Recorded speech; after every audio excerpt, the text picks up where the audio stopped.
This is the Honor 400, and in my last video, I ranked this as one of the best budget phones for my mum. So if you haven't seen that video, go check it out. But basically, I ranked this as one of the best budget phones of 2026 and maybe even 2027. Not only that, it's actually one of the best value for money phones I've ever seen. To explain why, let's start with the price. So on launch, this cost £400.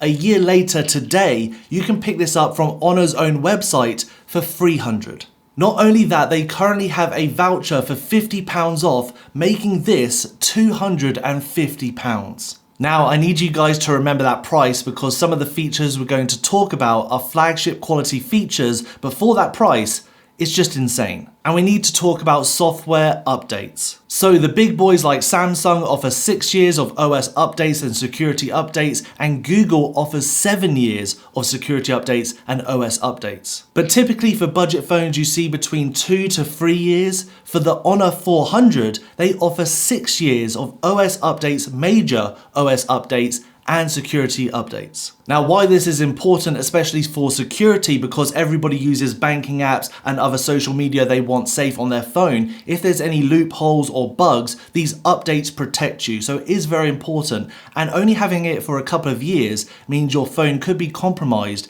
only in a few years. For 6 years, that means the Honor 400 will be protected and have the newest features to 2031. Now, when choosing a phone for me, an important feature is battery, and the Honor 400 comes with a 5,300 mAh battery, which is bigger than some flagships out there. But not only that, it also has quick charging at 66 watts, which once again is faster charging than a lot of flagships on the market. So not only can the battery outlast its competitors, it also can charge faster than its competitors. So all round, the using experience and charging experience is just phenomenal with this phone. Now, what good is a big battery if the screen isn't any good? Well, in this case, the screen is good. It's an AMOLED display that has super thin bezels, especially at this price point. It's super dense with 460 pixels per inch. It's 120 Hz refresh rate. It has a peak brightness of 5,000 nits, which is some of the highest numbers I've ever seen. In actuality though, when you do put this side by side against another phone that has like 4,000 nits of peak brightness, you won't necessarily notice the difference. It is just a very bright phone that can be used outside in direct sunlight with no problems. But it also boasts that it has Netflix HDR certified and also Amazon HDR certified, which means it should work really well with Netflix and Amazon Prime on your phone. So we've got a flagship quality screen, a flagship quality battery, but not only that, we also have a flagship quality camera. So there's 3 cameras in total, a main shooter which is 200 megapixel. It also has an ultra wide that's 12 megapixel and a front facing camera at 50 megapixel. All 3 cameras can record at 4K 30 frames per second, but not only that, it also has 4 times digital zoom in the main shooter. Now I'm going to show you guys some example video and also photos, but let me know in the comments if you think they're any good or if you think there's any phones around this price point that are better. So this is a little test of the front facing camera, which is currently recording at 4K 30 frames per second. It can record at 60 frames per second at 1080p, but the max for 4K is 30. I'm also using the mic that's on the phone so you can hear what the mic sounds like when you are recording with the front-facing camera.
And of course, as it is 2026, there is a bunch of AI features in the gallery. You have an eraser tool, which erases things. You also have an upscaler, which makes an image just better quality in general. You also have a cutout option, which changes the background or gets rid of the background altogether. And you also have something called out painting, which basically makes an image bigger.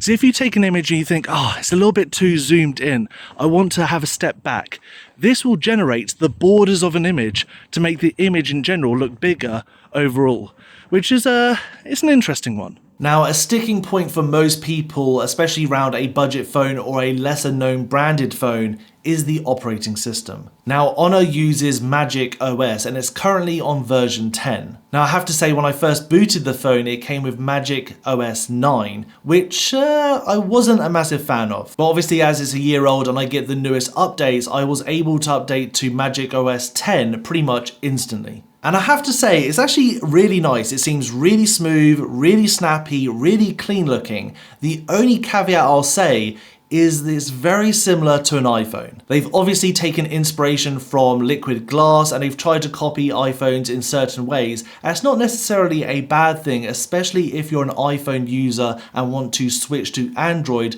This will be a very familiar looking and feeling phone. And when looking for a budget phone for my mum, I wanted something that was easy to use, and arguably iPhones are the easiest phones to use because of their limitations, and so this mimicking that means it could be one of the most easy to use for the older generation that want to use an Android. Now, if I was to end the video here, it would be one of the best phones on paper, especially for the price.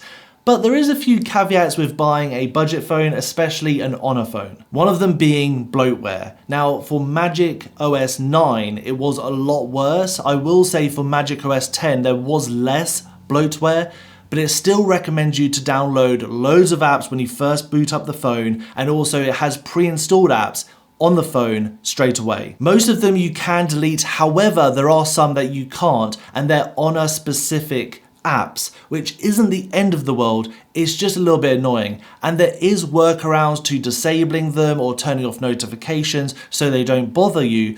It's just annoying that you can't have a super clean, minimalist experience with no bloatware. But I can't just blame Honor for this. Other manufacturers like Xiaomi do it on their flagships. When you're spending thousands of pounds on a smartphone that still comes with bloatware, for me, that's just unacceptable. I can maybe sort of make an exception if you are spending like £100, £200 on a smartphone, just because that is incredibly cheap, especially for a phone that offers this much.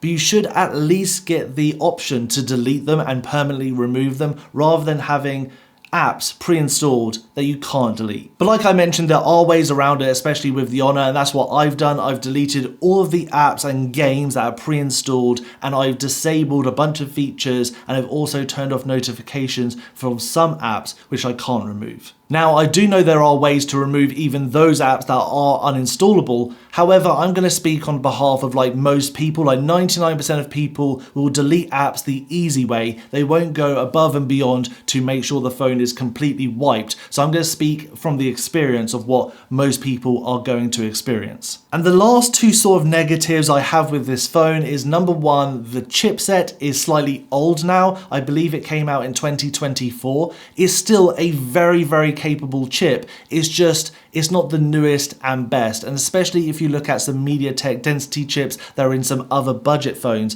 they do outperform this chip. But as a whole package, this is still great value for money and a great budget phone. And my last little one is the speakers. The speakers are listenable, they will do the job, especially if you're just watching a video or a podcast. I wouldn't necessarily listen to music through these speakers, and I want to say most people wouldn't. They use earbuds or headphones or speakers that are separate. That's how most people, I think, listen to music, not necessarily through their phone. But in this case, it's not the best. So that's the Honor 400. In my opinion, one of the best budget phones on the market right now, and definitely the best value for money phone I've used. Let me know if you know of any other phones that are like this or similar to this for this price range down below in the comments for me to go check out. A massive shout out to my mum for letting me borrow this for this review. If you guys have checked out the other video, I gifted this to her and I asked for it back so I can review it. So massive shout out to her. If you haven't checked out the video, go check out the video where I give that to my mum. Please like and share this video. Subscribe if you haven't done so already, and I'll see you guys next time.